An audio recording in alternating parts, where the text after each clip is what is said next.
우리 다음에 이제 오시면 큐티를 해갖고 오실 거 아니에요, 그죠? 이제 이 책이 있으니까 저도 큐티를 하거든요. 그래서 여러분이 큐티했던 것 같고 이제 제가 예를 들기도 하고 그래서 숙달된 조교로부터 많은 시범을 보여드리겠습니다. 그 다음에 질문이 들어오면 그것도 이 시간에 같이 하고요. 그렇게 해서 여러분이 능숙해지도록 그렇게 하겠습니다. 큐티의 두 가지 문제점은 하나는 정확성을 확보하는 거고 이게 맞나? 내가 했기 때문에 다른 책을 보면은 이제 신뢰를 하지만 내가 했는데 이게 맞나? 그런 어떤 그거에 대한 이제 생각이 하나 있겠고 하나는 풍성함입니다. 해도 뭐라고 말한 건지 뭐라는 거야 어떻게 하라는 거야 이제 그런 거에 대해서 말씀은 다 메시지가 있어서 기록한 거거든요. 그 전제가 있어요. 말씀은 메시지가 있기 때문에 기록한 것이다. 그거를 어느 본문이든지 메시지를 포착할 수 있도록 그렇게 해드리겠습니다. 그건 걱정하지 않으셔도 돼요. 그래요. 자, 5페이지입니다. 5페이지. 이제 30분 정도 하면은 여러분의 시간을 갖는 시간이 되니까요. 조금만 더 참읍시다. 자, 묵상의 시간이 주는 유익, 스스로 말씀을 먹을 수 있다라는 거. 타인이 계속 먹여줬던 것만 먹었는데 스스로 먹을 수 있다. 이건 엄청난 말씀을 공급받는 그런 루트가 생긴 거죠. 그래요. 스스로 만들어 먹는 거 맛있기도 하고 먹고 싶은 거 먹을 수도 있고. 그래요. 성경은 엄청난 말씀에 먹을거리들과 재료들로 가득 차 있어요. 마치 냉장고가 꽉 차 있는 거랑 똑같아. 식자재로. 근데 그걸 누가 만들어줘야만 먹는 사람이 있고 스스로 만들어 먹는 사람이 있어요. 설교자는 만들어서 주는 분이세요. 전문가세요. 맛도 있고 영양도 풍성하겠죠? 그거 먹고 내가 어설프지만 한 번씩 만들어 먹는 거예요. 그러면 그 자유로움과 또 다른 맛이 있어요. 그 수시로 먹을 수 있어요. 먹고 싶을 때. 그게 가장 큰 장점이에요. 그리고 소화가 내가 먹는 게 더 잘 된다. 그리고 하나님께서 그때 진리 가운데를 인도하신다 그랬잖아요. 성령이 오시면 그걸 경험하게 될 거예요. 진리 가운데로 여러분들을 인도하실 것이다. 진리는 둘입니다. 분리하는 하나는 예수 그리스도. 예수 그리스도가 진리 자체예요. 나는 길이 진리라 그랬잖아요. 표정 하나 침묵까지도 진리예요. 그분은 존재 자체가 진리예요. 그리고 그분이 말씀하신 거, 하나님이 말씀하신 거, 성경 자체가 진리인데 성령의 첫 번째의 기능과 사역은 진리와 관계된 겁니다. 진리를 깨닫게 하고 진리 가운데를 인도하고 말씀대로 적용하면서 살도록 하는 것이 성령의 첫 번째 사역이에요. 1순위 사역이에요. 1순위. 뭐 방언하고 병 고치고는 3, 4순위입니다. 한국교회는 입쪽으로 안 가고 성령론이 엉뚱한 데로 가버렸어요. 그래가지고 엄청난 혼란이 일어났어요. 성숙하지 못한 상태에서 은사가 주어졌어요. 은사는 위험한 것이기도 하거든요. 축복도 위험한 거예요. 사실은 미성숙한 사람이 축복을 받으면 무지 위험해지는 거예요. 그런 측면에서 한국교회가 후유증을 지금 앓고 있는 겁니다. 성숙이 우선입니다. 선성숙, 후 사역입니다. 빙이 먼저, 됨이 먼저고 그 다음에 doing이 나중이에요. 그거는 성숙하면 할 일이 많이 생기고 잘하게 돼 있어요. 근데 미성숙한 사람이 중요한 일을 맡아서 하면 하는 것마다 어려요. 하는 곳마다 문제를 일으켜요. 삐그덕대고 자기 과시하고 복이 되지 못하고 하나님의 영광의 순수함 이런 것들 추구하지 못하고 변질되고 막 이런 일들이 막 미성숙하면 생기게 되는 거거든요. 또 사탄이 거기에 막 계속 충동적으로 공격하기 때문에 그 말씀으로 무장하지 않은 상태에서 뭘 한다라는 것은 사실 불가능합니다. 폐만 끼칩니다. 그래서 하나님이 누굴 쓰실 때 엄청난 단련을 시키죠. 자, 구약에서요. 가장 그래도 잘 쓰임 받았던 사람 있다면 인기 가장 좋은 사람이 이제 요셉이고요. 그 다음에 다윗이에요.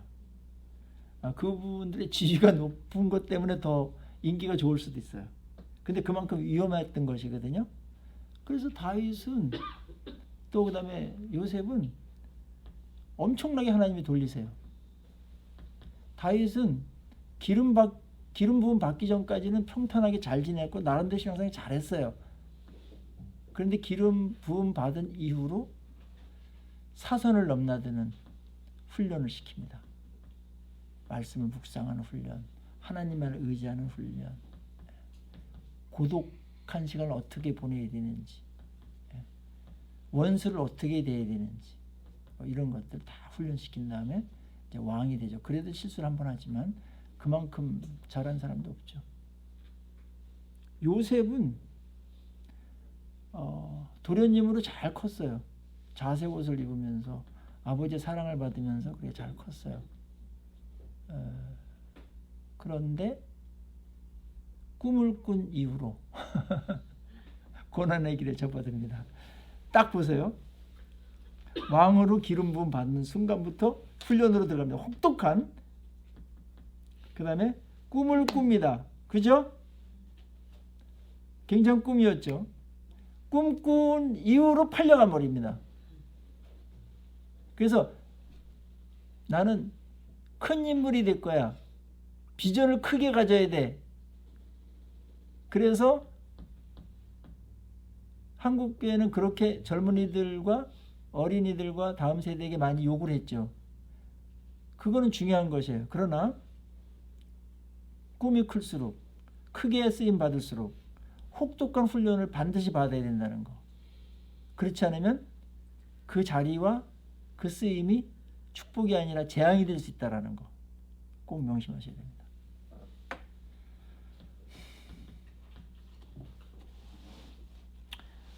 매일매일 다윗과 요셉은 매일매일 묵상하면서 하나님하고의 함께 하심을 늘 경험하면서 신앙생활 했던 자들이죠. 요셉은 예배를 드린 적이 거의 없습니다. 공적인 예배가 단절돼 버렸어요. 혼자 컸던 것이죠. 그 청소년 때 17살에 와가지고 대단한 거예요. 제가 이번에 이제 그 이집트를 열흘 전에 갔다 왔거든요. 근데 얼마나 뜨끈뜨끈하겠습니까? 근데 피라미드를 보는 순간 확 다가오는 게 있었어요. 146m 40층 건물이에요. 2.5톤 되는 돌을 800km 나일강 저쪽에서 운반해 왔는데 230만 개가 동원됐어요. 그게 바로 왕이 저승으로 가는 데 있어서 잠깐 머물다 가는 곳이 피라미드예요. 제국의 애굽 제국의 권력이 얼마나 대단했는가를 느낄 수 있어요. 이게 아브라함 전에 피라미드 생긴 거거든요. 요셉 전에 있었던 거예요. 요셉은 피라미드를 봤을 거예요. 근데 그 대제국을 요셉이 80년 동안 통치했어요. 그러니까 실감이 딱 되니까 와 저랬구나. 그 다음에 모세가 하세투스라는 여성으로서 2대 바로 왕인데 실권자였어요. 그 다음에 그때 당시에 그 아들이 너무 어려서 바로가 됐기 때문에 수렴 청정을 했어요. 실권자였거든요. 하세투스가. 그분이 모세의 어머니란 말이에요. 그러니까 모세는 바로 아들이 없었어요. 하세투스가. 그래서 모세는 바로 왕이 될 서열 중에 들어갔어요. 굉장히 높은 서열에. 그거를 버리고 백성들과 광야에서 고생하는 것을 더 좋아했다. 그게 탁 들어오니까 대단한 결단이었다. 고개가 숙여지더라고요. 우리들이 생각했던 것보다 그들이 했던 것도 컸지만 그래서 하나님은 그 위험을 알고 엄청나게 돌리십니다. 그러니까 우리 자녀들 있잖아, 너무 곱게 키우면 인물되지 않습니다. 어머니들이 빨리 하나님께 패스해 주셔가지고 혼자 살도록 그렇게 하시고 해병대 가도록 하시고 막. 예? 그래야지 무슨 인물이 되고 세상을 이렇게 뚫고 나가지. 조그만 게 뭐 장애물이 왔더라도 그냥 새처럼 한다든지 엄마야 하고 도망간다든지 이래가지고 뭘 세상을 뭘 뒤집는다고 말도 안 되는 소리 하고 있어요. 안쓰러워가지고 너무 도와주려고 하지 마세요.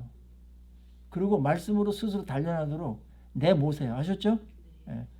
그리고 지금 어떤 상황이 있든지 간에 고생하고 그러는 거 다 하나님께서 합력해서 선을 이루시기 위한 포석들이고 지금 준비하는 거예요. 아셨죠? 단면만 보지 마시라고요. 고생을 안 하고 성숙할 수가 없어요. 인간은 워낙 강팍하고 고집이 세고 죄성이 진하기 때문에 그러면서 하나님 의지하게 되고 절박함과 그 다음에 하나님 없으면 못 살겠다라는 그런 신음소리와 이런 것들을 하는 지경까지 가야 되는데 위로해주고 기도해 주시되 그거를 생략하도록 그렇게 하면 안 됩니다. 숙제 내는데 숙제 대신해 주면 그 실력 늘겠어요, 안 늘겠어요? 아니 한국 부모들 하여튼 자녀들 하여튼 도와준다고 하면서 그런 거 다 생략해가지고 큰 힘을 들이려고 하는데 택도 없는 소리 하지 마세요. 안 됩니다. 그리고 하여튼 말씀 이게 지혜니까 묵상 계속 하도록 하고요. 아셨죠? 영수학은 되게 강조하면서 그냥 말씀하는 거는 이렇게 중요한 거를 그냥 저 뒷전으로 놓고 무슨 대학교 들어간 다음에 한다는 등 정신 나간 소리를 하고 있는 부모들이 많이 있는데 그건 자녀들에게 유익이 되지 않습니다. 말씀 묵상하도록 가장 탁월한 투자입니다. 말씀에 헌신하도록 하세요. 하나님께 다 만들어 가십니다. 승부처는 거기에요. 말씀. 그래서 말씀 묵상은 복이 있다고 그랬잖아요. 그 복은 총체적인 복을 말하는 거예요. 뭐 한 가지가 아니에요. 시시한 거. 다윗이 얼마나 많은 복을 누렸는데 말씀을 묵상하는 게 최고의 복이라고 그가 말하고 고백하는 거예요. 정점에서. 그럼 우리가 성령께서 그렇게 한 걸 받아들여야 되지. 우리가 해볼 때까지 해보다가 글로 갈게요. 이렇게 하지 마세요. 이건 낭비예요.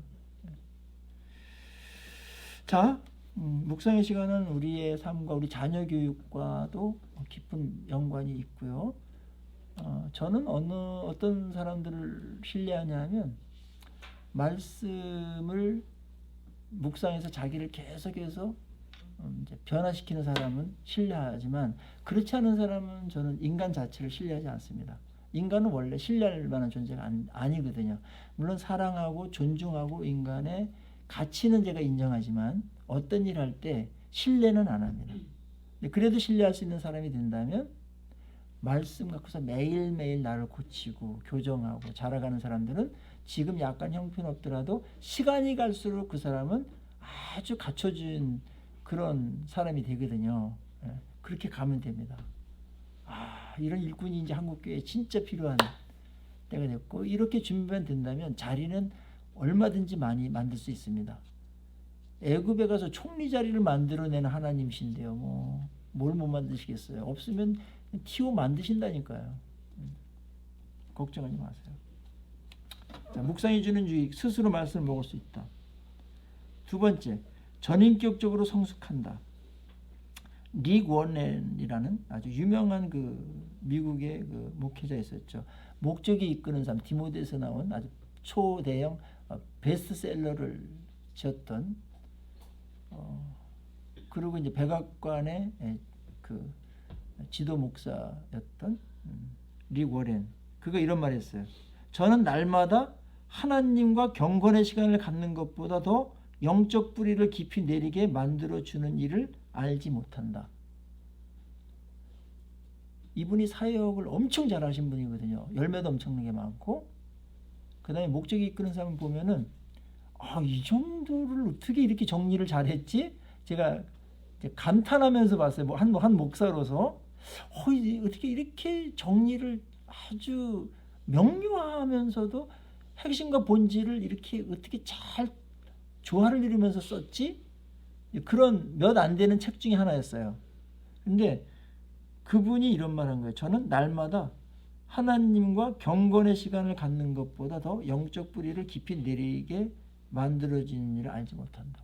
그분도 늘 큐티했던 사람입니다. 네. 히브리서 5장 12절에 보면 때가 오래되었으므로 너희가 마땅히 선생이 될 터인데 너희가 다시 하나님의 말씀의 초보에 대해 누구의 가르침을 받아야 할 처지이니 단단한 음식은 못 먹고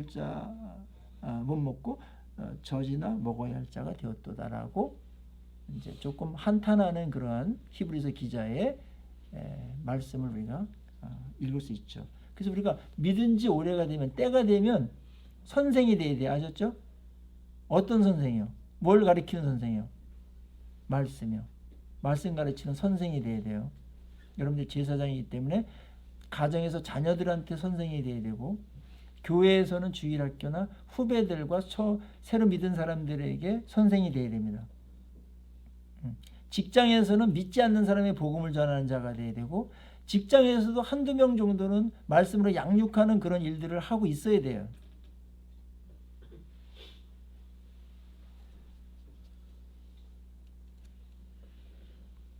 그래서 오늘 여기에 오신 분들은 나의 신앙을 돈독하게 하고 성숙하기 위한 하나의 일차적인 목적이 있고 그걸 넘어서서 그렇게 해가지고 뭘 할 건가? 선생이 돼야 됩니다. 리더가 돼야 돼요. 영적인 리더가. 나 혼자 그냥 믿음 하나 앞가림 못해가지고 매일 뭐 상처받았다고 그러고 뭐 삐지고 뭐 교회를 나가느니 마느니 그거를 여러분들 6개월 믿은 지 6개월 동안은 봐줄 수 있지만 6년 됐는데도 아직도 그런 사람이 있고 어떤 10년인데도 아직도 그러는 사람들이 있어요. 그게 뭡니까? 기독교가 그렇게 약해요? 보세요. 진리 있죠?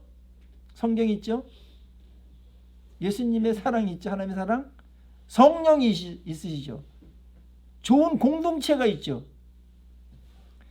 여기서도 만약에 잘하지 않고서 세상 사람 같이 비슷하게 예수를 믿었고 교회 다니는데도 10년 다니는데도 그런 사람이 있다면 그것은 기적입니다. 어떻게 그런 사람이 있을 수 있을까? 기적이에요. 안 자라는 건 기적입니다. 아니 성령이 계신데 최고의 진리가 있는데 하나님의 최고의 사랑이 부어지는데 어떻게 꿈쩍도 안 하고 안 자랄 수 있을까요? 여러분들 그게 이해가 됩니까? 안 됩니까? 에? 이해할 수 없는 일이 지금 만연돼 있다. 어디서 막혔는가? 그 중에 하나가 말씀을 제대로 묵상하지 않아가지고 잘할 기회가 많았는데 그거를 우리가 기회를 다 무산시켜버리고 세월을 많이 쓴 거죠. 이제 지금부터 하시면 돼요. 지금부터. 마땅히 선생이 된다. 이런 일꾼이 교회에 정말 필요해요. 성가대도 필요하고 봉사하는 것도 필요하고 많이 필요하지만 교회는 말씀으로 사람을 변화시키는 곳이기 때문에 이 메인 사역을 할 수 있는 사람들이 필요하다고요. 은사들의 쓰임을 받아야 되지만 그래서 바이블 플러스에 이번에 오신 분들은 목표를 이렇게 상향 조절해 가지고 내가 다른 사람에게 말씀으로 도와주는 그런 사역자가 돼야 되겠다. 이왕 믿는 거, 이왕 믿은 김에 거기까지 가야죠. 하나님의 목적이라니까 이게. 거기까지 가야 되는 거예요. 그럼 우리에게 하루하루가 이렇게 더 새로워져요. 그리고 아침에 벌떡 일어날 일이 생겨요. 아, 그렇지. 그거 해야 되지. 저녁 잠자리보다 아침에 일어나는 시간이 더 즐거울 수 있는 인생으로 바뀌어요. 아, 또 일어나야 돼. 일어나야. 잘 때 좋다 이랬는데 잠자리도 좋지만 아침에 일어나는 게 더 좋은 인생이 된다면 얼마나 그 하루는 찬란하고 복될까요? 저는 아침에 일어날 때 벌떡 일어나게 만드는 일이 있어요. 말씀 때문에. 아, 말씀 이거 해야 되지. 아, 말씀이 주는 거는 하루의 삶의 질도 바꾸더라고요. 말씀이 주는 유익은 사실은 50가지도 넘는데 제가 추려가지고 한 8가지 써놓은 거예요. 각자의 문제를 그때그때 스스로 풀 수 있다. 중요한 거죠. 우리에게 인생에는 많은 문제들이 있을 수밖에 없는데 독특한 문제들이죠. 왜 나만 그래요? 왜 나만 이 문제를? 다른 사람은 다 그 말 하는 거예요. 알았죠? 그러니까 여러분만 왜 나만 그래? 억울해하지 마세요. 그럼 너 그 북한에 있는 사람하고 문제 바꿔줄까? 이렇게 하시면 어떡하려고 그래요?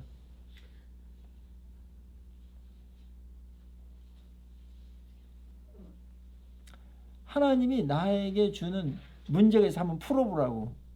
믿음과 말씀으로 한번 풀어보라고. 그래야 우리가 지혜로워지고 문제 해결 능력이 생기고 분별력도 생기고 하나님의 자녀답게 일꾼으로 만들어져 가는 거예요. 많이 풀면서. 아셨죠? 그 숙제가 없는 사람은 하나도 없어요. 여러분에게 문제가 없는 시간은 거의 주어지지 않을 겁니다. 죄송하지만. 그런데 문제를 풀면서 하나님의 은혜도 경험하고 문제를 주어졌다라는 것은 풀 수 있기 때문에 주어진 것이라는 거예요. 감당할 시험밖에는 허락하지 않으세요. 그건 우리의 안전장치예요. 또 당할 쯤에 피할 길도 주세요. 못 감당할 것 같은 건 피할 길도 주세요. 그러니까 걱정하지 마시고 문제가 있으면 하나님의 능력도 경험하는 시간이고 말씀으로다가 풀면서 이제 수학 문제를 더욱더 이제 뭐 더하기 빼기 하다가 이제 곱하기 나누기 하다가 인수분해 하다가 미적분 하다가 막 그렇게 가는 것처럼 알았죠? 이제 그런 일들이 우리에게 인생에 있는데 그걸 풀 때 그때 진정한 갖추어진 일꾼이 된다. 이 과정 없이 자리만 앉는 것은 굉장히 위험한 겁니다. 한국은 조선시대부터 족보를 말하면서 뭐 이조 판서가 몇 명 나왔다, 뭐 정승이 몇 명 나왔다, 이거 많이 자랑하죠. 근데 그거 자랑거리가 아니에요. 정승할 때 무슨 짓을 했냐 이걸 말해야 되는 거예요. 아셨죠?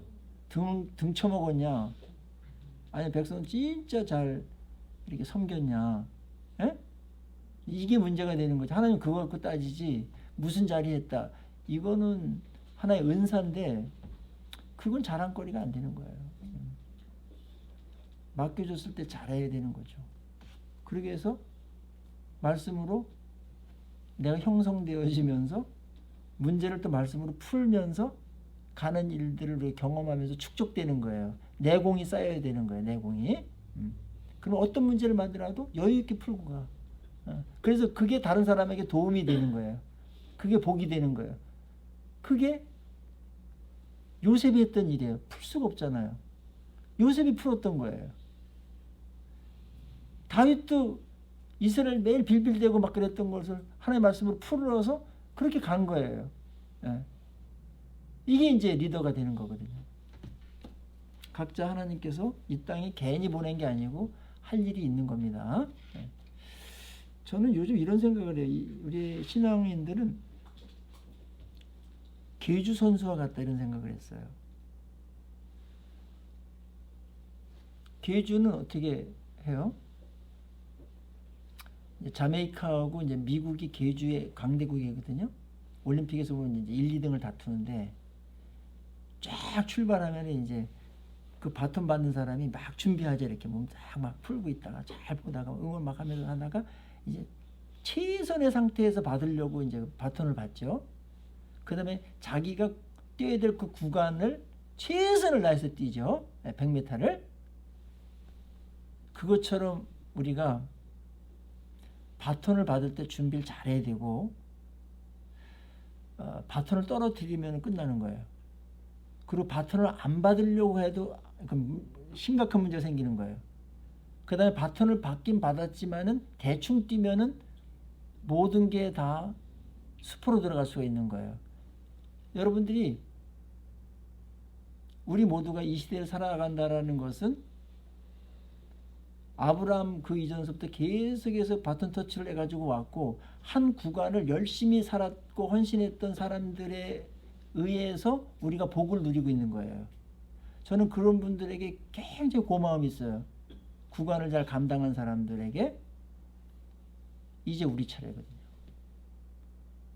바톤을 터치를 안 한다든지 대충 뛴다든지 그거는 선진들의 헌신을 모욕하는 일입니다. 최선을 다해 뛰어야 됩니다. 여러분이 다 할 것 없어요. 예수님 재림 때까지 걱정하지 마세요. 그때까지 안 살아있으니까. 여러분이 뛸 수 있는 구간만큼만 뛰면 되는 거예요. 알았죠? 잘 준비하셔야 돼요.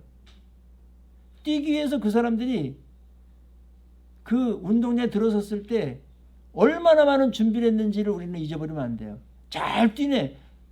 그 순간 잘 뛰기 위해서 얼마나 많은 준비를 했는지를 우리는 잊어버린다고요. 손흥민이 잘 뛰네.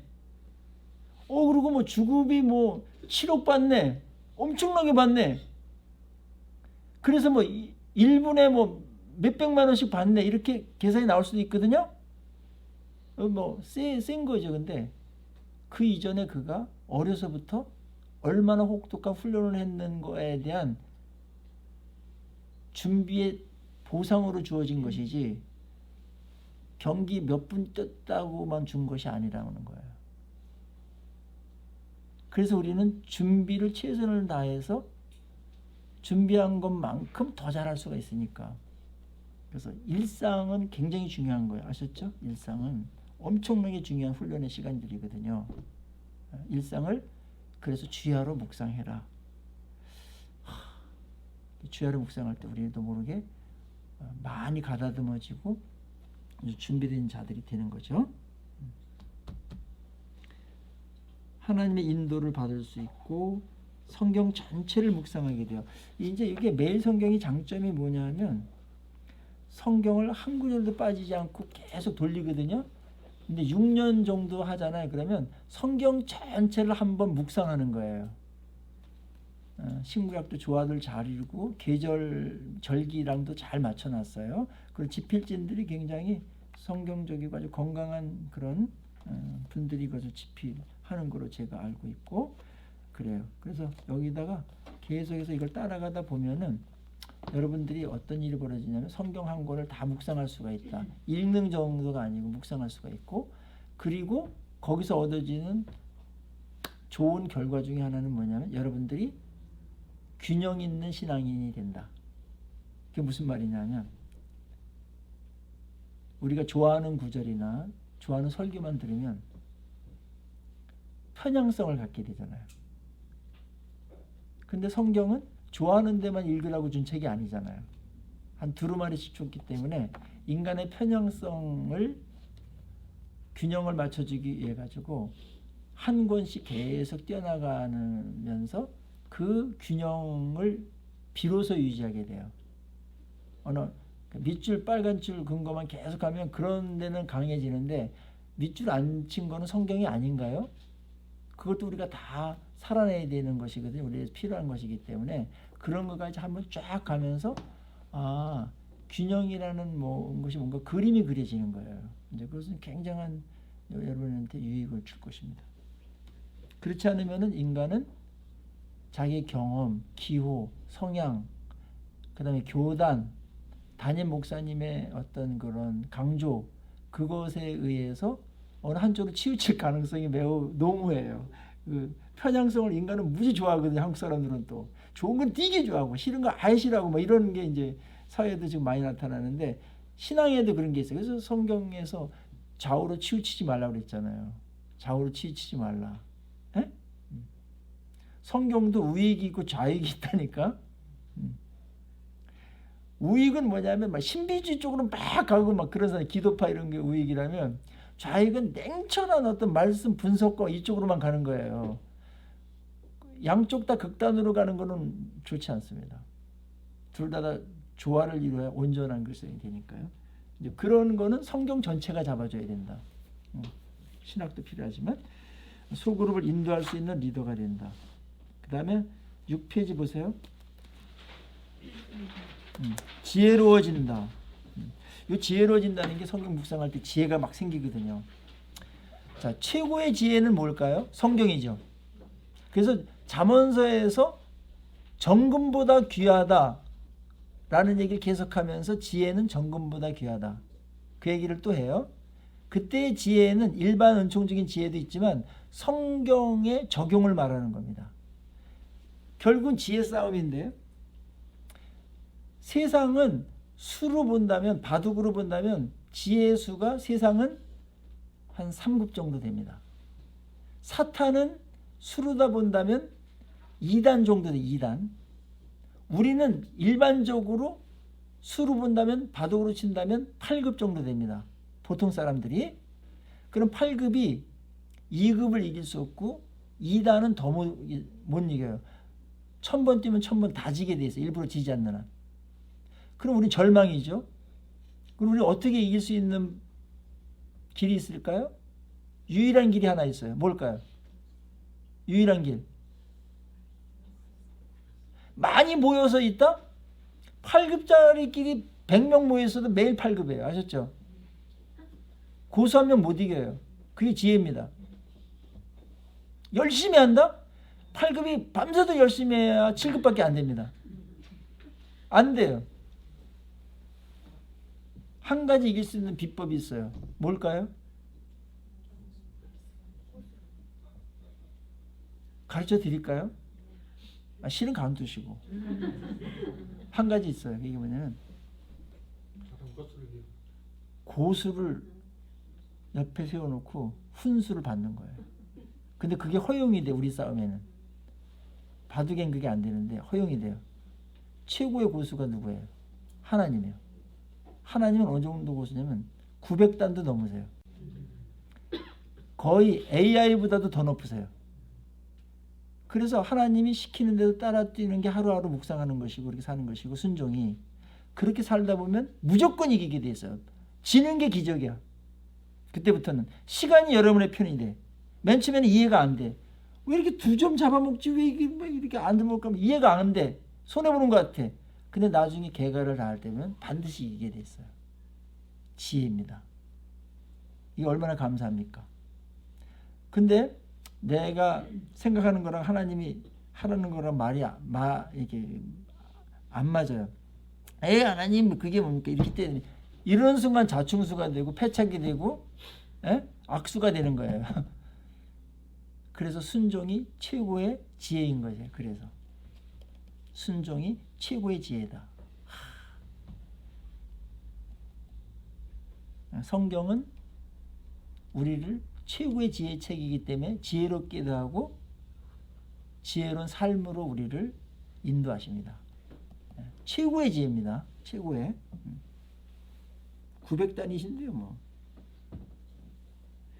하나님께 영광이 된다. 말씀 묵상하는 것 자체가 하나님을 높이는 거라고 그랬죠. 그 인격을 존중하는 가장 실제적인 방법은 그분의 말씀을 높이고 존중하는 것입니다. 제가 이제 교사 생활을 했는데 가다 보면 이제 제자들을 만날 때가 있어요. 이용세 선생님 아니십니까? 이렇게 이제 나이도 이제 든 사람들이 많이 생겼어요. 그렇게 부르는 사람은 이제 제자들이에요. 그래서 누구지? 누구 있잖아요. 제가 뭐 동중에 있을 때 선생님 반이었는데 좀 공부에 재능이 없고 그냥 사업에 이렇게 사회성이 좋아가지고 그렇게 했었던 누구라고 이렇게 말하면 그랬구나. 이렇게 잘 커줘서 고맙다. 근데 선생님 때문에 제가 손해 많이 봤습니다. 그것도 무슨 소리야? 제가 이제 작은 사업을 했는데 그게 잘 돼가지고 지금 사장으로 있는데 선생님이 매일 손해가 되더라도 정직하게 하고 세금 떼먹지 말라 그래가지고 그 말씀대로 살려고 지금 내가 500만 원 지금 내고 오는 길입니다. 그 말을 내가 들었을 때 내가 최고의 영광을 제자로부터 받고 있는 거죠. 하나님께 영광 그렇게 돌려주셔야 되는 겁니다. 그거보다 더 큰 영광 없어요. 복된 인생이 되게 한다. 시편 1편에서 말하는 거죠. 말씀 묵상하는 그 자체가 복이고 그 결과도 복이고. 시편 1편 여러분 유명한 거 아시죠? 그 잎사귀가 마르지 않고 때를 따라 열매를 맺고 인생 자체가 싱그럽고 생명력이 넘치고 풍성함, 생명이 충만해. 말씀으로 인해서 충만해. 그리고 열매를 맺어. 그리고 마지막 날에도 하나님의 심판 앞에서 상을 받아. 그럼 성공한 거지. 그게 말씀을 주야로 묵상하는 자의 인생이다. 이게 복이가 아니요 무엇이랴. 사실은 도전하고 있죠. 여러분이 추구하는 복은 뭡니까? 우리가 원하는 것보다 훨씬 더 큰 복이 말씀을 묵상할 때 예비되었다가 우리에게 부어진다는 사실 꼭 명심하시고요. 하나님 책임지세요. 하나님 수십 차례 약속하셨으니까. 하나님 부도내시는 분이 아닙니다. 이 약속 붙들고 여러분이 다른 거 복 받기 위해서 노력하는 것보다도 훨씬 더 이 부분에 노력을 하시기를 바라고요. 그것이 여러분의 인생을 가장 존귀하고 복되게 이끄는 최고의 지혜가 될 것입니다. 자, 우리 강의를 마치고요. 질문을 하시면 좋겠는데 끝나는 시간에는 대부분 질문을 이렇게 자제하시는 그런 경향이 있으세요. 그래서 나중에 질문 언제든 좋고 제 카톡에 질문해도 좋아요. 제가 성의껏 대답해 드리겠고 다음 시간에 한번 내일서부터 이거 하는 거예요. 알았죠? 내일 아침에 시간을 딱 정하세요. 시간과 장소를 정하는 게 중요해요. 미루다 보면 못하니고 대충 하게 되기 때문에 아침에 좀 하루 열 때 하시고